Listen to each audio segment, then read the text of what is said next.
은혜로우신 하나님 아버지, 저희를 사랑하시며 귀한 은혜로 여기까지 인도하신 것을 감사합니다. 저희들의 연약함을 아시는 주님께서 오늘도 말씀을 통하여 우리의 심령을 새롭게 하여 주시고 주께서 주시는 교훈을 받아 세상에 나가 승리하며 나가며 승리하도록 인도하여 주시기 원합니다. 오늘 귀한 찬양을 통해 영광 돌리는 샤론 찬양대의 모든 성도들을 기억하여 주시고 은혜 위에 은혜를 주심으로 날마다 입술의 열매를 통해 하나님께 영광을 돌리게 하시며 그들의 헌신에 더욱더 귀한 은혜로 채워 주옵소서. 오늘도 주 앞에 모였사오니 주의 성령께서 저희를 친히 인도해 주옵소서. 예수님의 이름으로 기도합니다. 아멘. 소설과 같은 어떤 이야기책을 읽을 때 제일 먼저 등장하는 그 인물을 주의 깊게 보라고 말합니다. 왜냐하면 맨 처음에 등장하는 인물은 그가 아무리 참 보잘것없이 보일지 모르지만 의미 없는 사람은 없다는 것입니다. 왜냐하면 이 작가가 무언가 하고 싶은 이야기 있는데 처음 등장하는 사람에게 여러 가지 그 주제에 해당이 되는 키를 잘 간직하도록 담고 있기 때문에 그렇다는 것이죠. 그래서 소설이나 또 어떤 이야기를 볼 때 누가 제일 먼저 등장하나 이것을 잘 보면 그 전체 이야기의 주제를 알 수가 있는 것입니다. 오늘 이건 우리 열왕기상 21장에 나오니 나봇의 포도원 이야기도 그렇습니다. 여기 보면 1장 1절에 그 후에 이 일이 있으니라 이스라엘 사람 나봇에게 이스라엘의 포도원이 있어 사마리아 왕 아합의 왕궁에서 가깝더니 나봇이라는 인물은 결코 유명한 사람은 아니죠. 그렇게 중요해 보이지도 않는 인물입니다. 그저 아합 왕궁의 그 궁전 가까이에 포도원을 가지고 있는 평범한 그런 농사를 짓는 그런 인물입니다. 근데 중국말에 보면 이런 말이 있습니다. 쩐런 불로샹. 이게 한국말로는 진인 불로상이라는 말인데 서유기에 처음 나온 말입니다. 이 뜻은 정말 위대한 인물은 자신의 모습을 잘 드러내지 않는다는 그런 말입니다. 그래서 중국 사람들이 아주 자주 사용하는 그런 말이죠. 이렇게 감춰뒀던 사람이 언젠가 어떤 재능이나 어떤 것이 드러날 때 야 정말 쩐는 부르샹이네 이렇게 얘기를 하는 것이죠. 이 나봇이라는 인물은 사실은 그렇게 특별해 보이지 않는 사람입니다. 그런데 여러분 진정한 고수는 언제나 그 얼굴을 잘 드러내지 않는 법이고 하나님이 인정하시는 의인도 어찌 보면 모든 사람에게 다 알려지지 않은 숨겨진 인물 가운데 정말 하나님이 인정하시는 의인이 있는 법인 것입니다. 나봇이 어떤 사람인지 어떤 배경을 가진 사람인지 성경은 말해주지 않습니다. 그저 나봇은 이스라엘 사람으로서 아합 왕궁 가까이에 포도원이 있었던 그런 사람이다. 이거 외에는 아무것도 알려주지 않습니다. 나봇은 아주 철저하게 숨겨진 그런 사람 중에 하나인 것입니다. 근데 이 나봇이라는 이름이 우리 이 세상에 드러나게 된 것은 바로 그의 포도원을 아합이 갖고 싶어 하기 때문이었습니다. 이제 보니까 아합이 나봇에게 말하여 이르되 내 포도원이 내 왕궁 곁에 가까이 있으니 내게 주어 채소밭을 삼게 하라. 내가 그 대신에 그보다 더 아름다운 포도원을 내게 줄 것이요 만약 네가 좋게 여기면 그 값을 돈으로 내게 주라. 아합은 자기 왕궁 가까이에 있는 그 나봇의 포도원을 갖고 싶었습니다. 왜 갖고 싶었을까요? 아합은 그 포도원 자체보다 포도원이 점유하고 있는 그 땅이 참 마음에 들었습니다. 자기의 왕궁 가까이에 있기 때문에 이 땅을 잘 활용하고 싶었던 것입니다.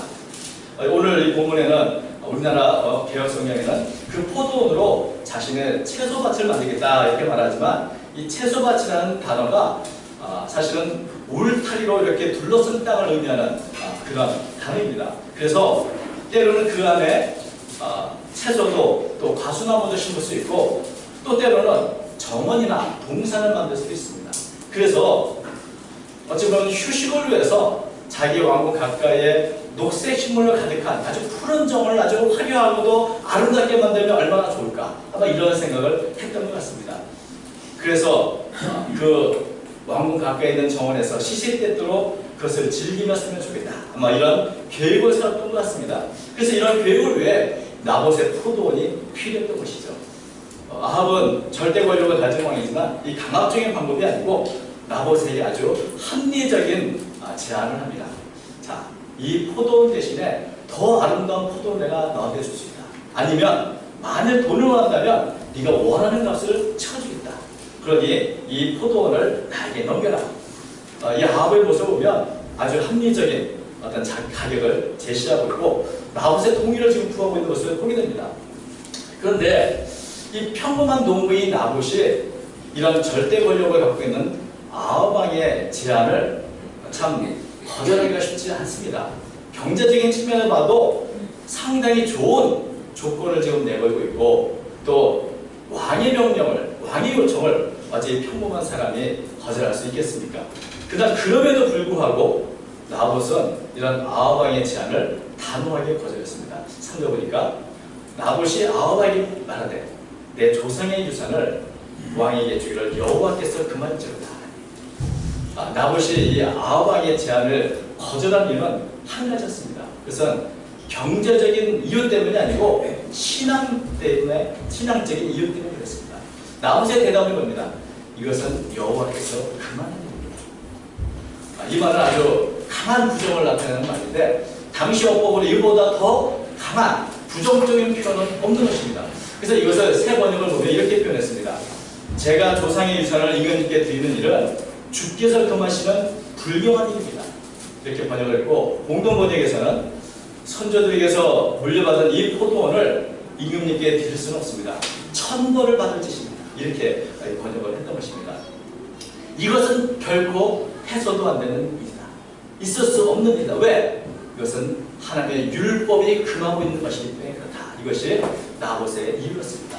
레위기 25장 20절에 보면 이렇게 되어 있습니다. 토지를 영구히 팔지 말 것은 토지는 다 내 것입니다. 너희는 거류민이요 동거하는 자로서 나와 함께입니다. 이스라엘 백성들에게 이 땅의 문제는 이 모든 땅은 하나님이 주신 기업이라는 데 있습니다.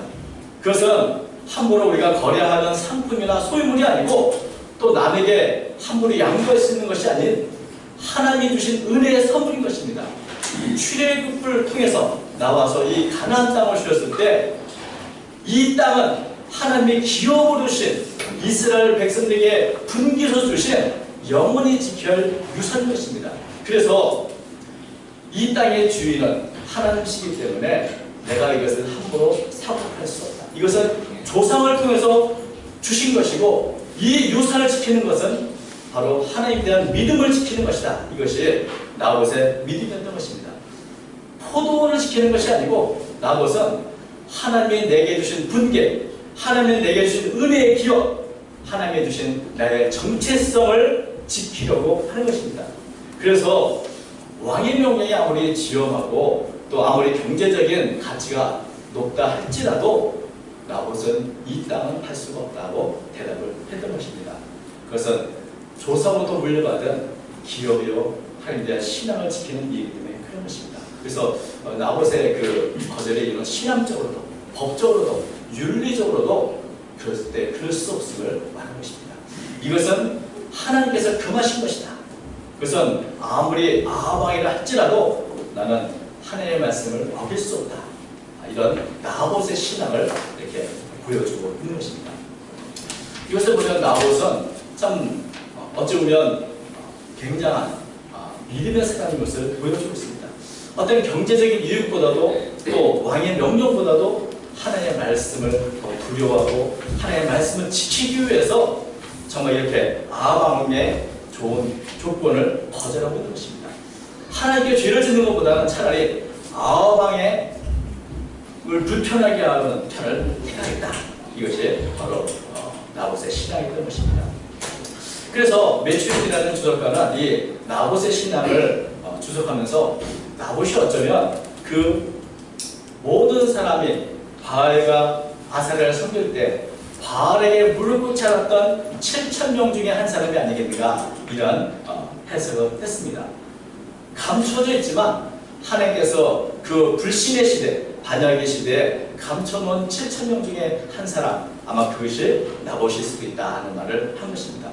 나봇은 모든 사람이 아합 왕을 두려워하고 이세벨을 두려워할 때, 그래서 바알과 아사랴 우상을 섬기는 그럴 때 심지어는 엘리야마저도 자 이제 나만 남았습니다라고 하는 고백했던 그 답답했던 시대에 그래도 묵묵히 숨겨져 있는 사람으로서 자기의 믿음과 하나님의 내게 준 그 기업을 충실히 지키며 살아갔던 그런 의인이었던 것입니다.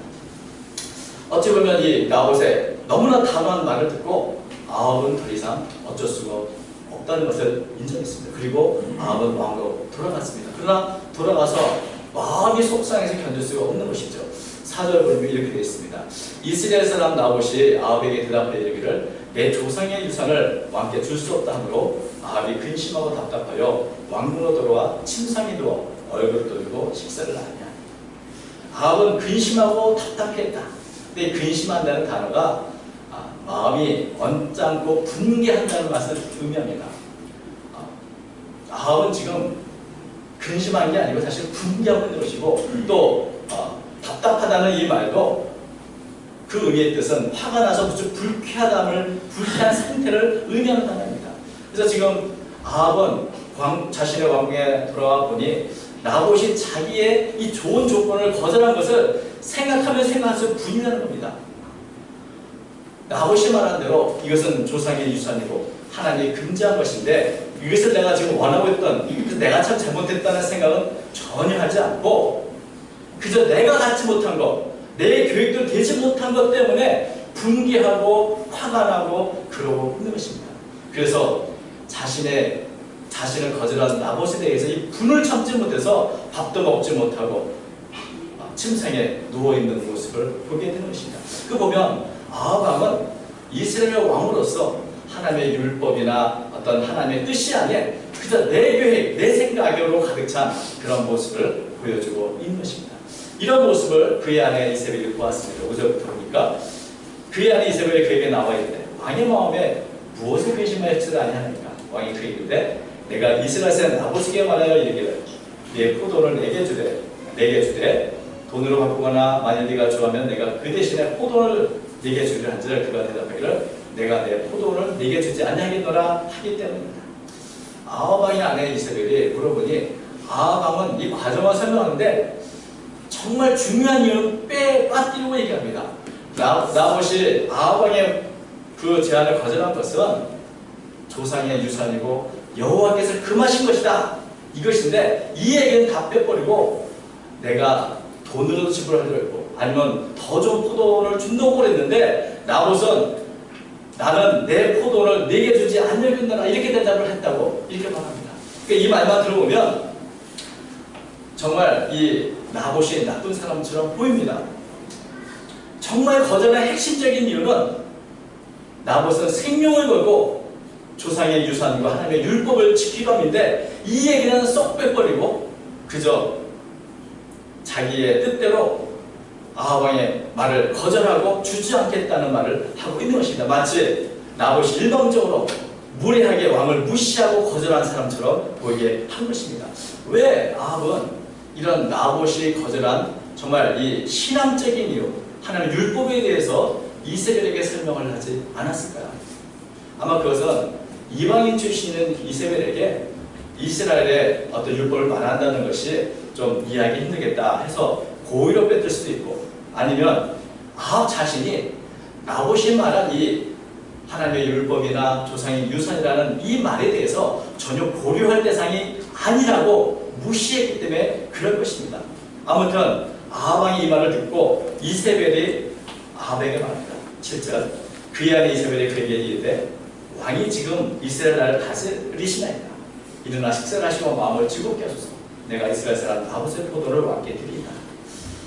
이세벨은 아합 왕의 말을 다 듣고 묻습니다. 왕이 지금 이스라엘 나라를 다스리시나이까? 이 말은 지금 이스라엘 왕이 누굽니까? 나봇입니까? 아니면 당신입니까?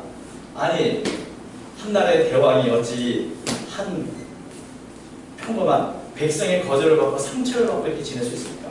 왕의 유혹을 보여야 할 때가 아닙니까? 뭐 이런 여러 가지 의미를 내포한 질문인 것이죠. 그리고 이스라엘이 보기에 이 아합 왕이 너무나 잘못하고 있는 겁니다. 어떻게 한 나라의 왕이 유약하게 그럴 수 있는가? 내가 나서서 이 문제를 해결하겠다. 어찌 보면 정말 아합 왕은 굉장히 탐욕이 많지만 또 대단히 소심한 그런 사람입니다. 근데 이세벨은 아주 잔혹하고 적극적으로 악을 행하는 사람인 것이죠. 이세벨은 아합 왕이 하지 못한 문제를 내가 나서서 해결하겠다. 나봇의 포도원을 내가 왕에게 주겠다 이렇게 약속합니다.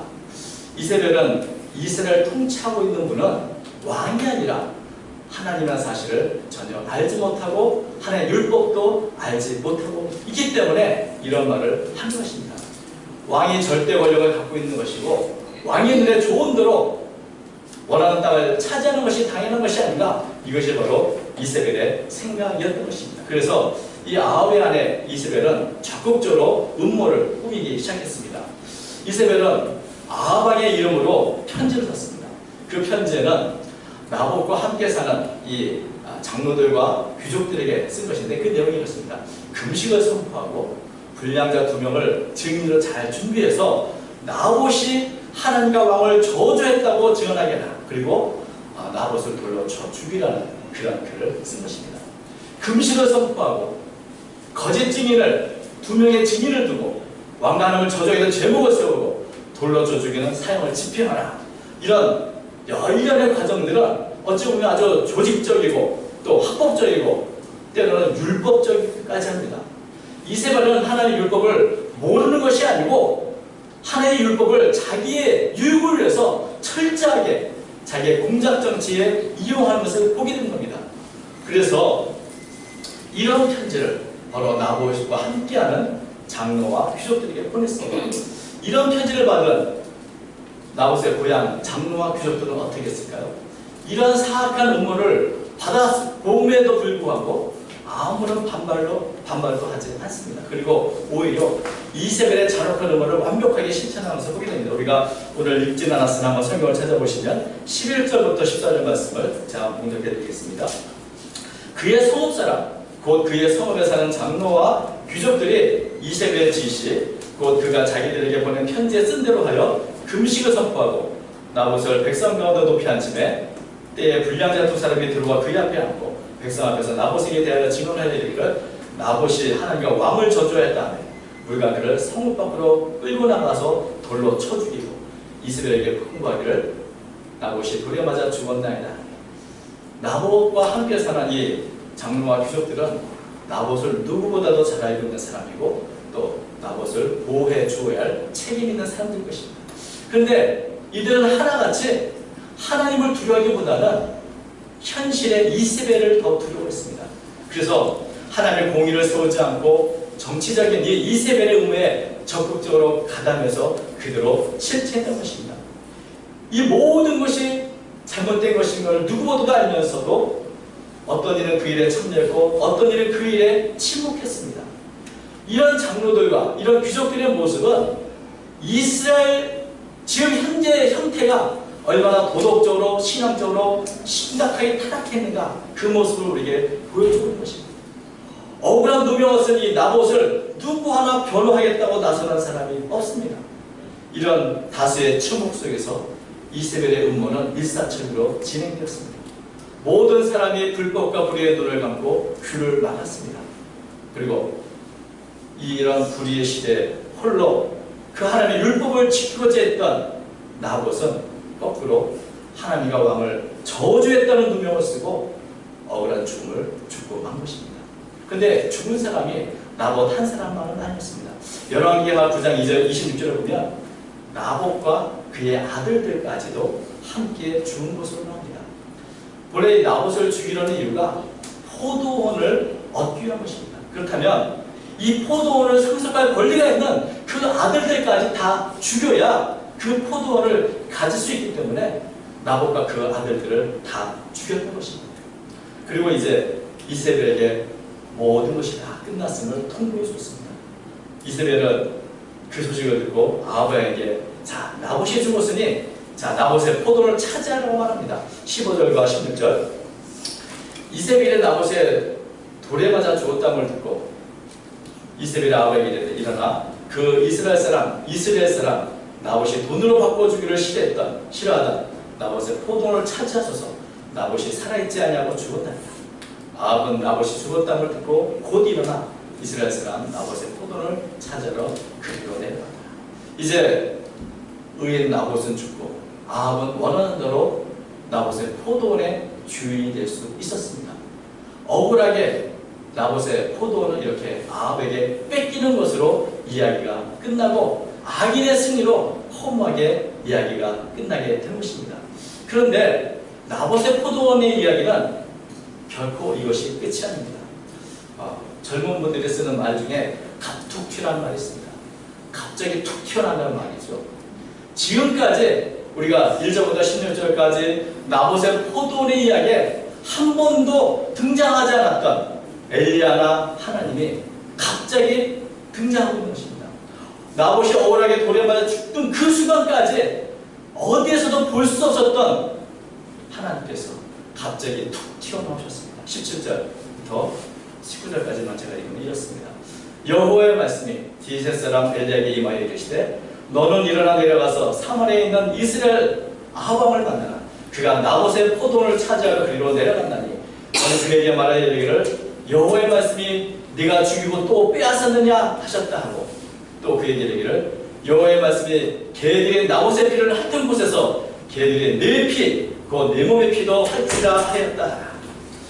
하나님께서는 이 나봇의 포도원에서 이루어지는 모든 과정을 처음부터 끝까지 보고 계셨습니다. 우리는 때때로 하나님이 안 계신 것 같고 하나님이 안 보고 계신 것 같이 생각할지 모르지만 하나님은 처음부터 끝까지 모든 것을 지켜보고 계시던 것입니다. 그리고 그 모든 일에 결코 방관하고 계신 분이 아닙니다. 나봇이 죽고 악인의 승리로 끝날 것 같은 그때에 하나님은 갑자기 툭 튀어나오셔서 의인 나봇의 피를 아합과 그 왕조에 갚아주신 것을 우리가 보게 되는 것입니다. 하나님께서는 결코 의인 나봇의 죽음을 그대로 묵과하지 않으셨습니다. 네가 죽이고 또 빼앗았느냐.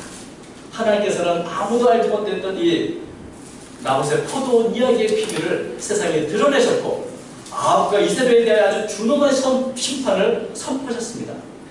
그 심판의 내용은 아합과 이세벨이 나봇에게 했던 모든 그대를 그대로 되에 갚아 주겠다는 겁니다. 하나님은 아합과 이세벨 그리고 그 아들들까지 모두 비참하게 죽고 아합의 왕조는 철저하게 무너뜨리고 망할 것을 선포하셨습니다. 그리고 이런 하나님의 선포는 예후에 의해서 그대로 실현되는 것을 우리가 역사를 통해서 볼 수 있습니다. 아합의 왕조는 엘리야가 바알 선지자 수백 명을 갈매에 써서 죽은 후에도 여전히 건진했습니다. 그런데 한 사람 의인의 죽음, 나봇의 죽음으로 말미암아 하나님의 심판을 받아 멸망하게 되는 것입니다. 나봇은 그렇게 중요한 인물이 아니었습니다. 아니, 그렇게 중요한 인물로 보이지 않았습니다. 그러나 여러분, 언제나 그렇듯이 평범한 사람이 열사가 되고 의사가 되는 시대는 불행한 시대입니다.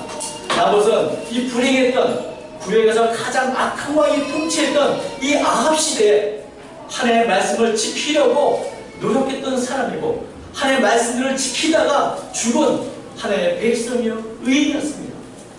하나님은 바로 이 의인 나봇을 기억하시고 그의 희생을 기념하고 계신 것입니다. 왜냐하면 모든 사람이 하나님의 말씀보다 자신의 유익을 따라가고 모든 사람이 불의와 불법에 눈과 귀를 막을 때 오직 한 사람 나봇이 사람보다 하나님을 두려워하는 마음으로 아합을 거스려서 하나님의 말씀을 지켰기 때문입니다. 숨겨져 있으나 사실 이 나봇은 가장 위대한 일을 했던 사람이라 할 수 있을 것입니다. 왜냐하면 오직 하나님만을 두려워하는 마음으로 믿음을 지켰던 사람이기에 그렇습니다. 하나님께서 이렇게 말씀하십니다. 사무엘상 2장 3절 나를 존중히 여기는 자를 내가 존중히 여기고 나를 멸시하는 자를 내가 경멸히 여기리라. 어느 시대에나 하나님이 엘리야에게 말씀하신 것처럼 바알에 무릎 꿇지 않은 7,000명의 사람이 남아있습니다. 아무리 시대가 어렵고 힘들고 고통스러워도 아합과 이스라엘 같은 불신과 음모와 불의가 난무하는 시대에도 숨겨진 나봇과 같은 의인이 있는 것입니다.